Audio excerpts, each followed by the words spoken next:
Hello everyone, তোমাদের সবাইকে Priyanka blogger 06 চ্যানেলে ওয়েলকাম। সো আমি আজকে আবার একটা নতুন ব্লগ নিয়ে এসেছি, তোমাদের সাথে শেয়ার করবো। দেখো, আমি এখানে আজকে চিকেন রান্না করবো, সেই জন্য আজকে পেঁয়াজ, রসুন, আলু, আদা সব পুরো কেটে নিয়েছি। তো দেখো, কেটে নেওয়ার পর এখন মাংসগুলো দিয়ে নেবো। তো এই দেখো, ওখানে মাংসগুলো আমি এখন দিয়ে দেবো করে ফেলেছি। তারপর দেখো, পেঁয়াজ রসুন সব রেডি হয়েছে। তারপর কড়াইটা বসিয়ে কড়াইটা গরম হওয়ার পর একটু তেল দিয়ে দেবো। তো দেখো, তেল দিয়েছি। এরপর এর মধ্যে তেজপাতা, শুকনো লঙ্কা ফোড়ন দিয়ে দেবো। এরপর হলুদ লবণ দিয়ে আলুগুলো ভেজে নেব আগে।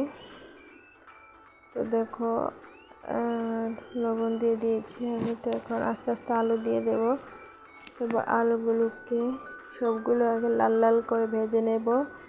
তারপর ভেজে নেওয়ার পর যতক্ষণ না লাল হবে ততক্ষণ এগুলিকে নাড়তে থাকবো। তো দেখো, এখানে আমি ভালো করে নেড়ে নিচ্ছি যাতে আলু মধ্যে হলুদ আর নুনটা ভালো করে ঢুকে যায়, মিক্সড হয়ে যায় আলুর সাথে। তারপর ভালো করে মিক্সড করে তারপর অন্যদিকে আমি চলে যাব। তো এখানে দেখো, মিক্সারের মধ্যে আদা রসুন পেস্ট সবগুলো পেস্ট করে নেব। দেখো, পেস্ট করে নিয়েছি। এরপর ভাজা আলুর সাথে পেস্ট করা মশলাটি একটু ভেজে নেব ভালো করে, যাতে কাঁচা গন্ধটা চলে যায়। ভালো করে পেস্ট করার পর তারপর কাঁচা মাংসগুলি দিয়ে দেব।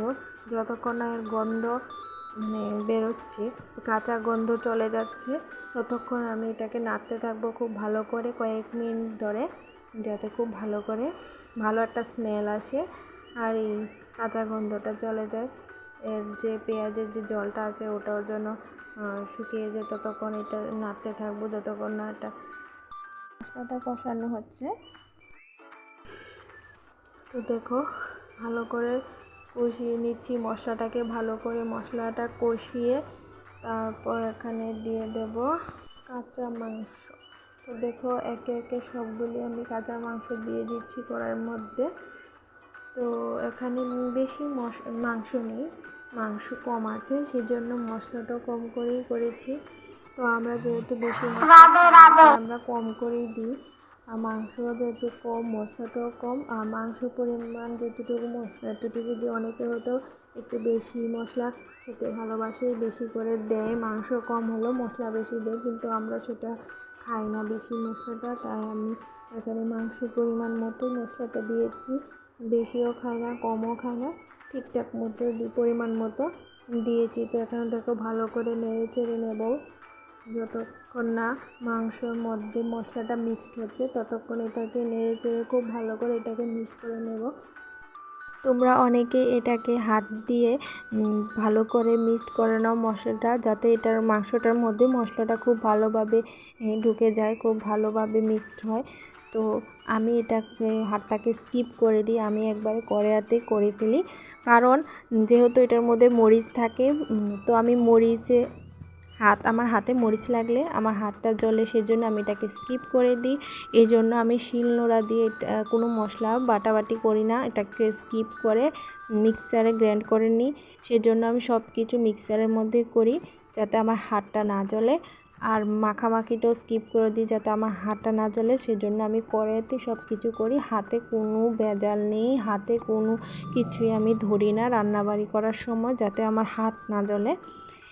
এজন্য আমি হাতে কোনো কিছু ব্যবহার না করে সবগুলো চামিচ দিয়ে ব্যবহার করছি। দেখো, আমি সব মশলা চামিচ দিয়ে একেবারে কড়াইয়ের মধ্যে করছি। ভাজা তো মাংস, শুধু চিকেন না, চিকেনের ক্ষেত্রে না, সব রান্নার ক্ষেত্রে আমি চামিচ দিয়ে কড়াইয়ের মধ্যে মিক্সড করে নিই।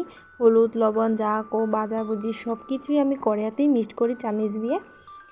হাতে আমি কোনো কিছুই করি না, হাতে কোনো কিছুই আমি টাচ করি না, কোনো মশলাই আমি হাতে টাচ করি না, সব যা করি সব চামিচ দিয়ে করি। তারপর ভালো করে ঢাকা দিয়ে ঢাকা দেওয়ার পর আবার চলে আসলাম। দেখো, এটা কত ভালো করে সিদ্ধ হয়ে গেছে। যেহেতু এটা সিদ্ধ হতে বেশি টাইম লাগে না, তাই 5 মিনিটের বেশি আর এটা সিদ্ধ করলাম না।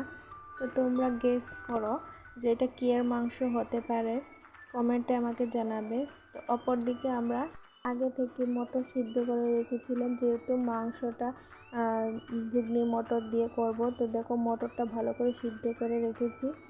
এরপর দেখো ভাজা মশলাটা মাংসটাকে ভালো করে কষিয়ে তারপর মটরগুলি দিয়ে দিলাম।